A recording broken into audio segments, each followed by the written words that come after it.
but as players with the caliber of guys. Mm.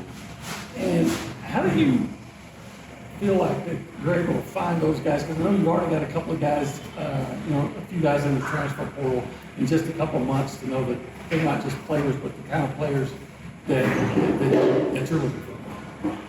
I think, first of all, the staff does a really good job with that. It's 108 years of experience of the staff with me, regardless of where we've worked. So I think they're very aware within their role what fits us, the character that fits us, the work ethic that fits us. I think we kind of morph relative to our talent on trying to figure out how to put them in the best position we can be. But I think partly what we do best is just the development. And so we want families, players that want to be a part of total development, not just basketball development. And so I think they're in a constant search of finding what fits us, but what also fits those families. And the pace of it is just happening ultra fast. And I'm ultra slow, to be honest with you, Owen, when it comes to people. I want to get to know who people are and what's important to them and what they care about. And sometimes you don't have that much time in the portal, but that's why we're always kind of behind. But it seems to have worked out okay so far. A&M has had a lot of success this spring in sports, including y'all. It's a lot of fun. Yeah, I was going to ask you, how much fun is that? I've kept up with all of it. I watched, I don't know much about all of it. Obviously, I'm good friends with Slosh, excited about them. And I watched every pitch of the softball game. Couldn't really figure out the coverage of tennis and golf. I'm not very technologically sound, but we need to help them figure out how to do better on that. But it's pretty impressive. Swimming, golf, tennis, softball, baseball. I'm sure Coach Henry's doing good, but I don't know. Yes. Yes. All right, they still have a little bit more, don't they? They were just at regionals and then they'll go to nationals. Yeah. Coach Henry only counts national titles. They were second at the conference though. They were? Do you like the idea of being able to give everybody a scholarship and the kind of the new model, or? I don't know if it'll change for us. Yeah, Like, is the number going to stay at 13? I believe so. I mean, Yeah, and then- as far as we know, And right. And then does that mean that you can have walk-ons? I don't think so. Right. Yeah, I don't know how I feel about that. I don't necessarily think that walk-ons make a difference maybe in a game, but they for sure make a difference on the way to the game.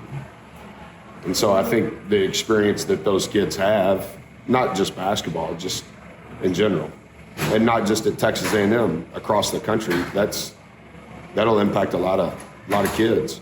I know there's still a lot of information to kind of parse through and sort out with the settlement and everything. Does it give you a sense of clarity as a coach that there might be some answers coming, or is it still, how do you feel sitting now?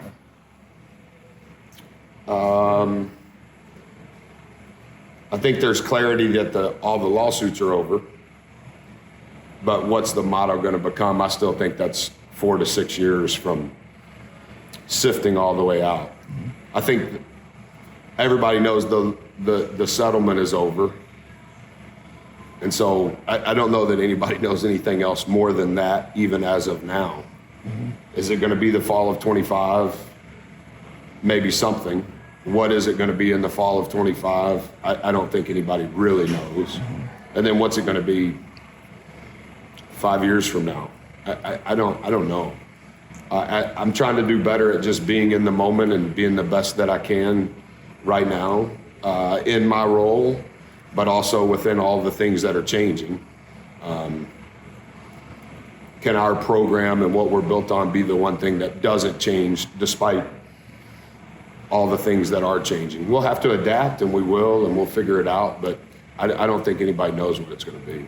It's so different than it was 5 years ago, even when you got to A&M. And I think Coach Elko described it as adapt or die. Yeah. Is that your? Yeah, for sure. I mean,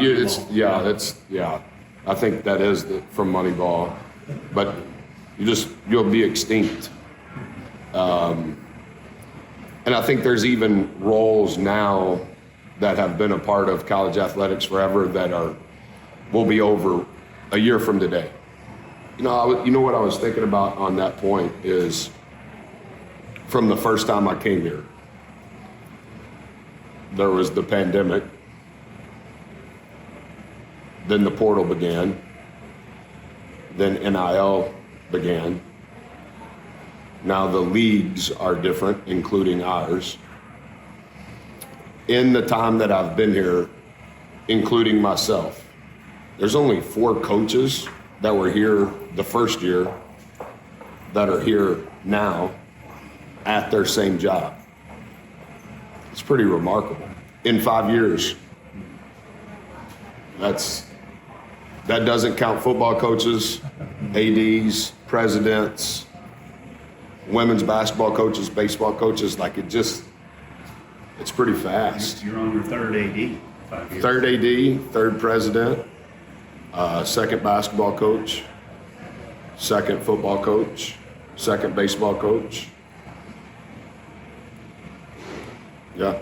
As a coach, how do you feel about this, the ruling that players are going to be able to get paid? Yeah, I think that's right. Overdue. Yeah, I think that's right. I think they're still trying to sort out, like, how's that all going to work?